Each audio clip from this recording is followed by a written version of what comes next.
bridging the gap from risk to action. Identifying risks to information security is a crucial first step in establishing a robust information security management system, or ISAMS. However, recognizing these risks is only the beginning. The true value of a risk assessment lies in the actions taken to address and mitigate those risks. This is where many organizations falter. They invest time and resources in identifying vulnerabilities, but struggle to translate those findings into tangible security improvements. This essay delves into the critical steps that follow risk identification in the ISO 27001 journey. We will explore the various risk treatment options available, the significance of setting clear and measurable objectives, and the critical role of competence in building a resilient security posture. By understanding and implementing these concepts, organizations can move beyond mere awareness of risks to proactively managing and mitigating them. This proactive approach is essential for safeguarding sensitive information, maintaining business continuity, and building stakeholder trust in today's increasingly complex digital landscape. Navigating risk, choosing your path. Once potential risks have been identified and analyzed, organizations must decide how to address them. ISO 27001 outlines 4 primary risk treatment options: risk reduction, risk retention, risk avoidance, and risk transfer.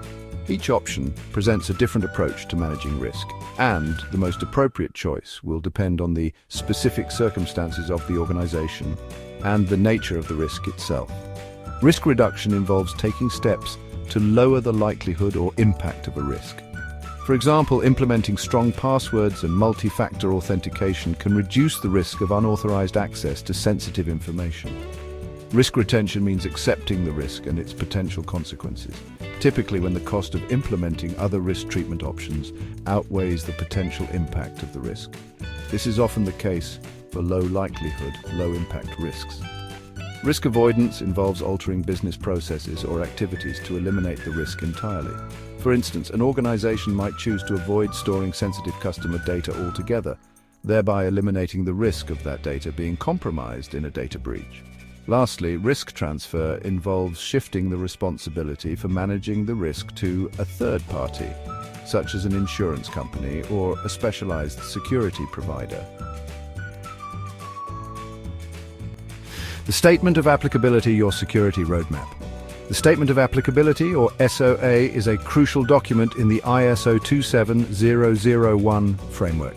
It outlines the specific security controls that an organization has chosen to implement from Annex A of the standard based on the results of the risk assessment.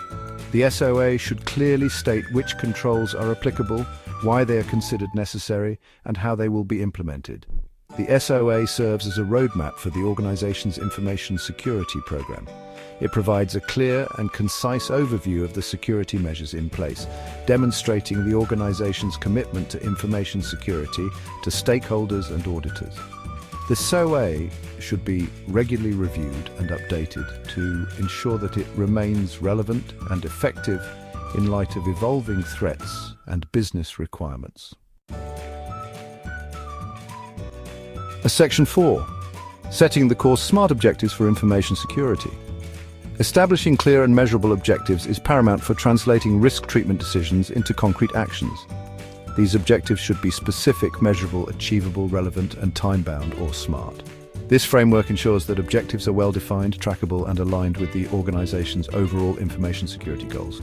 For example, instead of a vague objective like improve data security, a SMART objective would be implement multi-factor authentication for all cloud-based applications within the next quarter. This objective is specific, measurable, achievable, relevant to the organization's security posture, and time-bound. Section 5. Aligning objectives, policy, measurement, and action. Information security objectives should not exist in isolation. They must align with the organization's overall security policy and be integrated into its operational processes. This alignment ensures that objectives are not only relevant, but also actionable and enforceable. Furthermore, each objective should have clearly defined metrics to track progress and measure success. This data-driven approach allows organizations to demonstrate the effectiveness of their security program and identify areas for improvement. Regular monitoring and reporting on these metrics are essential for maintaining a proactive security posture. Section 6. Competence, the cornerstone of security. Competence, or the knowledge, skills and experience of personnel, is fundamental to the success of any information security program. Organizations must identify the competencies required to implement and maintain their ISMs effectively.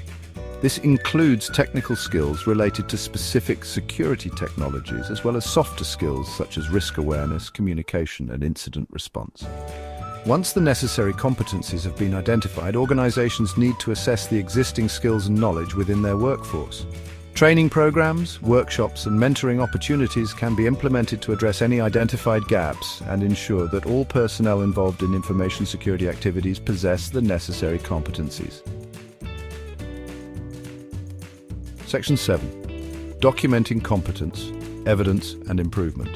Documenting all activities related to competence is crucial for demonstrating compliance with ISO 27001 requirements and for facilitating continuous improvement. This documentation should include records of training, certifications, skills assessments, and performance evaluations. Maintaining comprehensive documentation allows organizations to track the effectiveness of their competence-building initiatives, identify areas for improvement, and provide evidence of their commitment to maintaining a competent workforce. This, in turn, strengthens the organization's overall security posture and increases its resilience to security threats.